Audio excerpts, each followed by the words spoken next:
السلام علیکم ورحمۃ اللہ تعالیٰ وبرکاتہ۔ دوستو، امید ہے آپ سب بخیر و عافیت ہوں گے۔ مولا تعالیٰ ہم سب کو صحت و عافیت اور نیک والی زندگی عطا فرمائے۔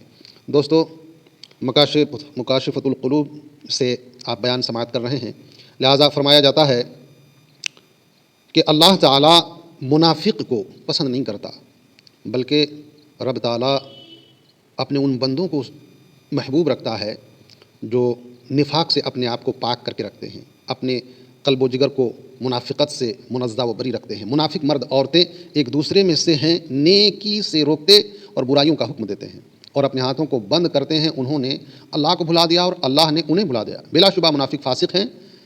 اللہ تعالیٰ نے منافق مرد اور منافق عورتوں کے لیے اور کفار کے لیے جہنم کے آگ کا وعدہ کیا ہے، یہ انہیں کافی ہے، اور اللہ نے ان پر لعنت کی ہے اور ان کے لیے ہمیشہ عذاب ہے۔ اللہ اکبر۔ ایک اور جگہ ان کے بارے میں اللہ تبارک و تعالیٰ ارشاد فرماتا ہے کہ بے شک اللہ تعالیٰ تمام منافقوں اور کافروں کو جہنم میں جمع کرنے والا ہے، یعنی اگر وہ اپنے کفر اور نفاق پر مر جائیں تو وہ قیامت کے دن اکٹھے کیے جائیں گے۔ اللہ تعالیٰ نے ارشاد میں ابتداءً منافقوں کا ذکر کیا ہے، اس لیے کہ کفار سے بھی زیادہ وہ بدبخت ہوتے ہیں، اور اللہ نے ان سب کا ٹھکانہ جہنم قرار دیا۔ فرمان الہی ہے بے شک منافق جہنم کے سب سے نچلے طبقہ میں ہوں گے اور آپ کسی کو ان کا مددگار نہیں پائیں گے۔ میرے دوستو، جو نفاق رکھنے والے ہیں وہ کافر سے بھی بدتر بتائے جاتے ہیں، کیونکہ کافر جو ہوتے ہیں وہ کفر علی الاعلان کرتے ہیں، لیکن جو منافق ہوتے ہیں وہ تو زبان سے کلمہ پڑھتے ہیں لیکن دین کا دشمن ہوتے ہیں۔ لفظ منافق لغت میں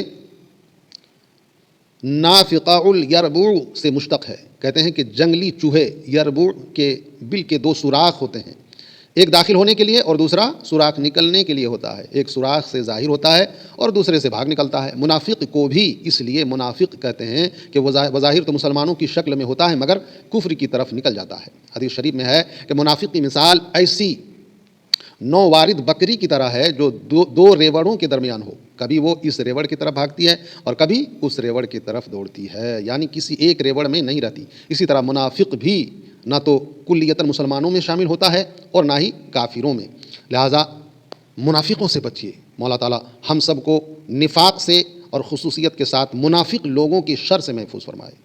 اللہ تعالیٰ نے جہنم کو پیدا کیا اور اس کے 7 دروازے بنائے، جیسا کہ فرمان الہی ہے لہا 7 ابواب، اس کے دروازے لوہے کے ہوں گے جن پر لعنت کی تہیں جمی ہیں، اس کا ظاہر تانبے کا اور باطن سیسے کا ہے۔ اللہ اکبر۔ اس کی گہرائی میں عذاب اور اس کی اونچائی میں اللہ کی ناراضگی ہے۔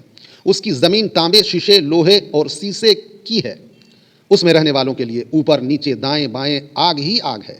اس کے طبقات اوپر سے نیچے کی طرف ہیں اور سب سے نچلا طبقہ منافقوں کے لیے ہے۔ اللہ اکبر۔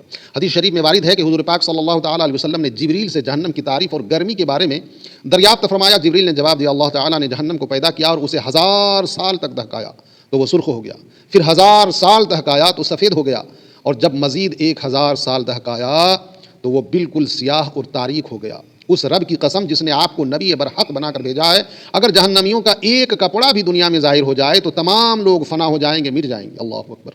اگر جہنم کے پانی کا ایک ڈول دنیا کے پانیوں میں ملا دیا جائے تو جو بھی چکھے وہ مر جائے، اور جہنم کی زنجیروں کا ایک ٹکڑا جس کا ذکر اللہ تعالیٰ نے یوں فرمایا ہے فی سلسلۃ ذرعها 70 ذراع، ہر ٹکڑے کی لمبائی، جو زنجیر کا ایک ٹکڑا ہوتا ہے، ہر ٹکڑے کی لمبائی مشرق و مغرب یعنی پورب اور پچھم اتنا بڑا طول کے برابر ہے۔ اللہ اکبر۔ اگر اسے دنیا کے کسی بڑے سے بڑے پہاڑ پر رکھ دیا جائے تو وہ پگھل جائے گا، اور اگر کسی جہنمی کو جہنم سے نکال کر دنیا میں لایا جائے تو اس کی بدبو سے تمام مخلوق فنا ہو جائے۔ اللہ اکبر۔ حضور صلی اللہ علیہ وسلم نے جبریل سے کہا یہ بتلاؤ کہ جہنم کے دروازے کیا ہمارے دروازوں جیسے ہیں؟ جبریل نے عرض کی نہیں حضور، وہ مختلف طبقات میں بنے ہوئے ہیں، کچھ اوپر اور کچھ نیچے ہیں، اور ایک دروازے کا درمیانی فاصلہ 70 سال کا ہے، ہر دروازہ پہلے دروازے سے 70 گنا زیادہ گرم ہے۔ اللہ اکبر۔ آپ نے ان دروازوں میں رہنے والوں کے متعلق پوچھا تو جبریل نے جواب دیا سب سے نچلے کا نام حاویہ ہے اور اس میں منافقین ہیں۔ اللہ اکبر، اللہ اکبر۔ میرے دوستو، منافقوں سے بچیے اور خود کو نفاق سے بچائیے۔ مولا تعالیٰ ہمیں کہنے سننے سے زیادہ عمل کی توفیق عطا فرمائے، اور مولا ہمیں منافقوں کے شر سے خصوصیت کے ساتھ محفوظ فرمائے۔ پھر ایک نئی ویڈیو کے ساتھ حاضر آؤں گا۔ مولا تعالیٰ ہم سب کا دنیا و آخرت سنوار دے، دنیا و آخرت کی بھلائیاں نصیب کرے۔ اپنا اور اپنوں کا خیال رکھیے۔ السلام علیکم ورحمۃ اللہ تعالیٰ وبرکاتہ۔